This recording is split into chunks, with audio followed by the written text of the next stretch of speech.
Hello friend, जोहार। आप सभी का आपके स्टडी में स्वागत है। तो हम लोग खोरठा भाषा के अंतर्गत में आंखें गीत खोरठा कविता संग्रह पढ़ रहे थे, जिसके कवि कौन थे? श्रीनिवास पानुरे जी। उसके अंतर्गत आज जो हम लोग कविता पढ़ेंगे उसका नाम है बहुत दिने के बाद भेल। ठीक है, इससे पहले के सारे कविताओं को हमने पढ़ चुका है, समझ चुका है। जो लोग ठीक है नहीं देखे होंगे वो जाके आपकी स्टडी के प्लेलिस्ट में जाके देख सकते हैं। ठीक है, समझ सकते हैं। तो आज चलिए हम लोग पढ़ते हैं बहुत दिने के बाद भेल। हाँ, यह कविता जो श्रीनिवास पानुरे जी लिखे हैं वो किसी से मिले हुए थे पहले, और उनके बिछड़ने के बाद कुछ दिन के बाद जब मिलते हैं तो उसके बाद बताने का प्रयास कर रहे हैं उसके बाद कि पहले का जो समय था वो कैसा था और अब जो समय जब बदल गया है तो कैसा है। यानी पहले जो चेहरे पर क्या था, मुस्कान था, हंसी था, खुशी का जो भाव झलकते रहता था, अब वो वैसा नहीं है। अब जो चेहरा क्या मुरझा गया है। ठीक है, वो चेहरा कैसा है तो मुरझाया हुआ है। कि जो चेहरा पहले फूलों के समान खिलता था, ठीक है, खिलखिलाता हुआ दिखता था, आज क्या हो गया है? वो सूखा हुआ फूल के समान मुरझाया है, निराश है ना। ये बताने का प्रयास कर रहे हैं कि जिसमें है ना कि पहले जो चेहरे पे क्या यौवन झलकता था, लेकिन आज जो है वो क्या है, शरद कालीन की तरह क्या शांत है, सुसुप्त है। कि पहले जैसे चांद की तरह चमकता था, लेकिन अब जो है वो दिन का चांद के जैसा दिखाई पड़ रहा है। ठीक है, दिन का चांद के जैसा दिखाई पड़ रहा है, यानी वो कुछ मुरझाया हुआ है, रसहीन है, गंधहीन है, इस तरह से। तो इस भाव को लेकर ये कविता है। तो चलिए इस कविता को हम लोग पूरा पढ़ेंगे, समझेंगे और अंत में इससे इंपॉर्टेंट एमसीक्यू क्वेश्चंस को भी हम लोग जानेंगे। तो आप लोग अंत तक बने रहें और इस कविता को समझने का प्रयास करें। तो कविता में कवि जी बोलते हैं कि बहुत दिने के बाद भेल ओकर संग देखा देखी। ठीक है, कि मतलब किसी को वो बहुत पहले मिले हुए थे, लेकिन फिर बाद में कुछ दिन के बाद मिलते, तो वही बोले कि बहुत दिन के बाद उसके संग में क्या देखा देखी हुआ। मतलब किसी से हमको बहुत दिन के बाद क्या हुआ, मुलाकात हुआ, उसके बारे में बोल रहे हैं कि ओकर संग हम देखा। फूल फुटल हल एक दिन जहां आज करिया करिया रेखा। कि जिसके चेहरे पर एक समय क्या था, पूरा मतलब फूल फुटल मतलब चेहरा जो क्या खिलखिलाता था, चेहरा पर हंसी का, खुशी का भाव झलकता था। ठीक है, ऐसा देखने में प्रतीत होता था, लेकिन आज क्या है तो उस पर करिया करिया रेखा है। करिया करिया रेखा कहने का मतलब है कि उसका जो चेहरा है ना आज मुरझाया हुआ, निराश का भाव है। ठीक है, इस तरह से कि उसका चेहरा जो क्या है उसमें मतलब उस पहले जैसा चमक नहीं दिख रहा है, पूरा एकदम मुरझाया हुआ है, वो बता रहे हैं। आगे बोलते हैं कवि कि कैसे, तो मतलब उसका चेहरा कैसा मुरझाया हुआ दिख रहा है, तो सूखल फूले हासी ऐसन आज मरुआयल है। कि जैसे कि सूखल फूल के समान, क्योंकि फूल जो होता है जी आप जब देखते होंगे कि पूरा खिला हुआ रहता है ना, हरा भरा मतलब उसमें रहता है, तो क्या पूरा है ना आकर्षक लगता है, वो देखने से ही लगता है कि ये क्या फूल है। लेकिन जब वही फूल जब मुरझा जाता है, जब उसके पर धूप के है ना पड़ता है तो मुरझा जाता है, सूख जाता है, तो उसका जो रौनक होता है क्या होता है, खत्म हो जाता है ना, उसमें निराशा का भाव हो जाता है। तो वही यहाँ पे कवि बता रहे हैं कि सूखल फूल के हासिक ऐसन आज मरुआइल है। पहले जो तुम्हारे चेहरे पर क्या था, पूरा हंसी खुशी का भाव था, देखने से लगता था आकर्षक, है ना, लेकिन आज क्या है तो सूखल फूल के समान मुरझाया हुआ है। रूपे आगे बोलते हैं रूपे रसिक गंधेक बिना दिनेक शशि दिन। ठीक है, कि रूप के है ना रस के गंध के बिना, कि यदि आपके है ना रूप का नहीं है, उसमें गंध नहीं है, रसिक नहीं है, तो क्या होगा, दिनेक शशि दिन के जैसा। अब शशि का मतलब क्या होता है, तो शशि का मतलब होता है चांद, है ना, चंद्रमा। कि चंद्रमा का सुंदरता कब देखने को बनता है, तो रात में। ठीक है, कि जब रात में, चांदनी रात में नहीं बोलते हैं, चांदनी रात में, तो उसी तरह से कि चांद जो है वो रात में क्या बहुत ही अच्छा दिखाता है ना, उसका सुनहरा देखने में आकर्षक भी लगता है। जैसे हम लोग बच्चे लोग को भी कहते हैं देखो बाबू वहाँ पे चांद है ना, तो एक चांद मामा दूर में, इस तरह से। तो क्या चांद जो है रात में क्या बहुत आकर्षक लगता है, लेकिन वही चांद जब दिन में उगता है, ठीक है, तो क्या लोग उसको देखते हैं? नहीं देखते हैं। तो उसका क्या होता है, जो उसका महत्व है, यानी उसका रूप है, जो सौंदर्य है चांद का, ठीक है, सुंदरता क्या दिन में कम पड़ जाता है। हाँ, तो वही बता रहे हैं कभी यहाँ कि दिन के चांद की तरह क्या होगा, है ना, रसहीन हो गया है, गंधहीन हो गया है, रूपहीन हो गया है। ये किसका, तो उसका जो जिससे व्यक्ति को मिले थे उसका बारे में इन्हें बताने का प्रयास करें। यानी कोई प्रेमिका होगा, ठीक है, या फिर प्रेमी होगा, वो अपने प्रेमिका के बारे में बोल रहा है, या प्रेमिका जो होगा वो प्रेमी के बारे में बोल रहा है कि जब पहले मिले थे उसका सुंदरता क्या था, बहुत ही आकर्षक था, लेकिन अब जब बाद में मिल रहे हैं तो उसका चेहरा क्या मुरझाया हुआ है।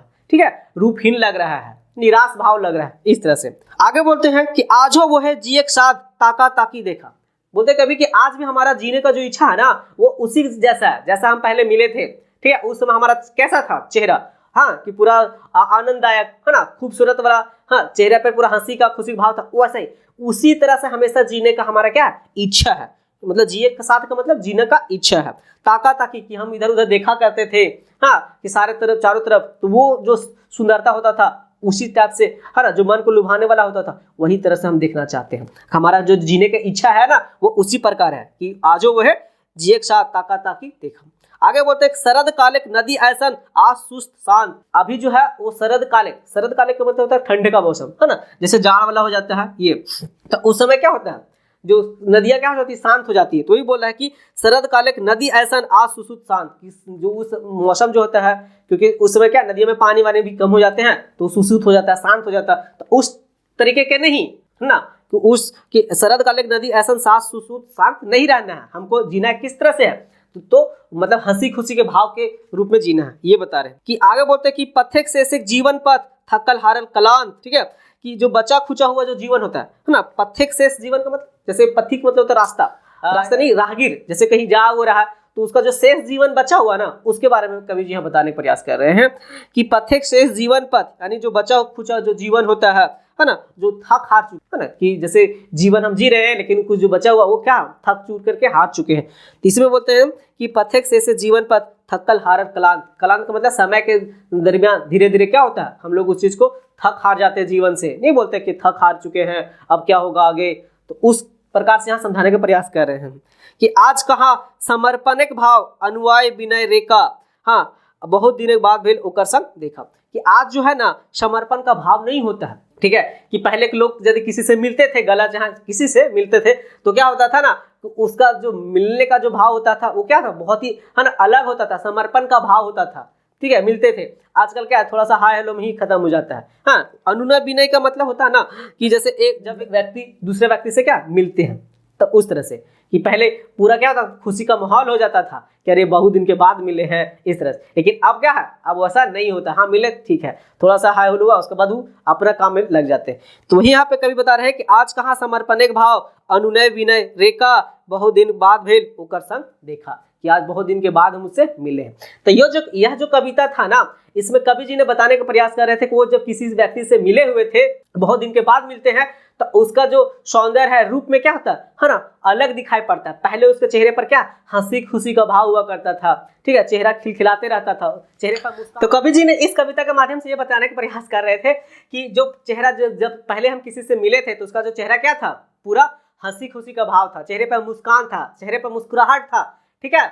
और लेकिन अब जब मिले हैं उससे तो क्या चेहरे पर उसका क्या है पूरा मुरझाया हुआ है, कैसा तो सूखल फूल के समान, ठीक है। और ये बता रहे हैं कि उनका जो चेहरा जो पहले यौवन जैसा दिखता था अब का तो शरद काले की नदी के समान हो गया, सुस्त पड़ गया है, ठीक है। और दिन एक चांद जैसा हो गया, क्या चीज रूपहीन हो गया, गंधहीन हो गया है, उसमें रसहीन टाइप से नहीं है, सुंदरता हीन हो गया है। इस सब चीजों को बारे में बताने का प्रयास कर रहे थे, ठीक है।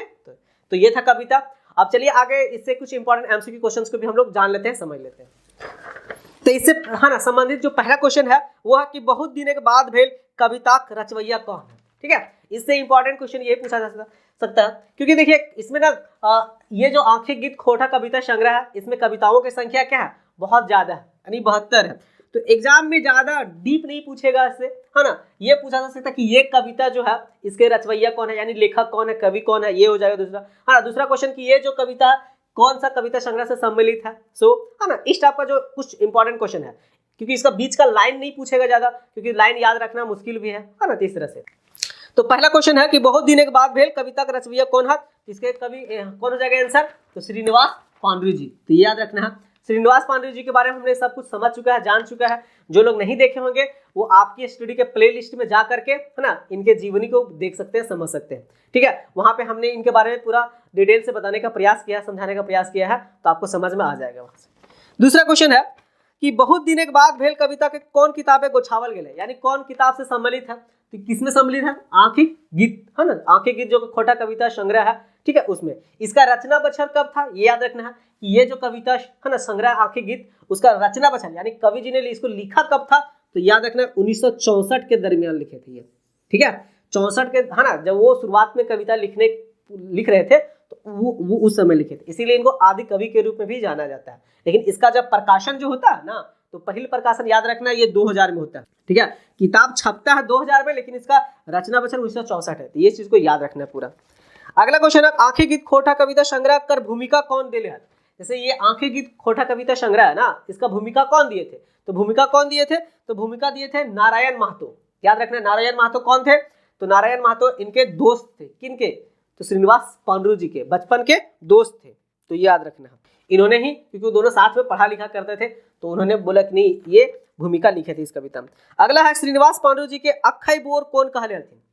ठीक है, जैसे हमने है ना खोटा एथी पढ़ा था संस्मरण, जिसमें था है ना कि खोटा बोरवा अड्डा अक्खई बोर, बोरवा अड्डा के अक्खई बोर, क्योंकि इनका जन्म कहाँ हुआ था, बरवा अड्डा, कहाँ पर, कल्याणपुर, जो कि धनबाद में पड़ता है। कब, तो 25 दिसंबर 1920 को इनके जन्म दिवस के रूप में हम लोग खोटा दिवस भी मनाते हैं। तो इनको कौन बोला था, बरवा अड्डा अक्खई बोर, यानी अक्खई बोर, क्योंकि वहां के वो थे इसलिए। तो कौन बोले थे इनको, शांति भारत, हमने वो संस्मरण भी पढ़ चुके हैं, जो लोग नहीं देखे होंगे देख सकते हैं, तो वो था। अगला क्वेश्चन, आंखें गीत खोटा कविता संग्रह का पहिल प्रकाशन कब है, तो पहिल प्रकाशन तभी मैंने बताया, इसका पहला प्रकाशन कब हुआ था, तो 2000 में हुआ था, याद रखना है। और दूसरा प्रकाशन कब हुआ है, तो ये हुआ था 2019 में, तो ये दोनों याद रखना है। इसका प्रकाशक कौन है, तो पृथ्वी प्रकाशक, याद रखना कि पृथ्वी प्रकाशक इसका है, और झारखंड झरोखा से क्या है, वितरक है, क्योंकि नया जो बुक है ना उसमें यही सब दिया होता है, आपको ये याद रखना है। अगला क्वेश्चन क्या है कि शरद कालक नदी ऐसन आज सुसुप्त शांत, पथिक शेष जीवन पथे थकल हारल कलांत, ई पंक्ति कौन कविता का टुकड़ा है। तो एक है ना क्वेश्चन हमने इसका बीच से लिया है, कविता को लाइन से, ताकि ये थोड़ा सा इस कविता का थीम वाला बता रहा था, है ना, लाइन कि शरद कालिक नदी ऐसन आज सुसुप्त शांत, कि आज जो किसके जैसा हो गया, शरद कालिक नदी के समान, है ना, कि जो चेहरा पहले मुस्कान से भरा हुआ था, लेकिन अब कैसा, तो ठंड वाला नदी, जाड़ जो नदी होता है उस तरह से सुसुप्त पड़ गया, शांत पड़ गया है ना। पथिक शेष जीवन, है ना, थकल हारल, क्योंकि जैसे जो राहगीर होते हैं जो जीवन के अंतिम पड़ाव पर होते हैं, थके हारे हुए होते हैं, तो उस प्रकार से उसका चेहरा भी क्या मुरझाया उरझावा सब कुछ हो गया है। तो ये कविता था। बोला ई कविता कौन, है ना, ई पंक्ति कौन कविता का टुकड़ा है, तो कौन कविता का टुकड़ा है, बहुत दिनों के बाद भेल, यानी जो कवि है इसमें बहुत दिनों के बाद किसी से मिलते हैं, हाँ, तो उसकी याद के बारे में भी बताते हैं कि पहले जब मिले थे तो उसका चेहरा कैसा था, अब जो मिले हैं वो कैसा था। तो ये भाव का ये कविता था।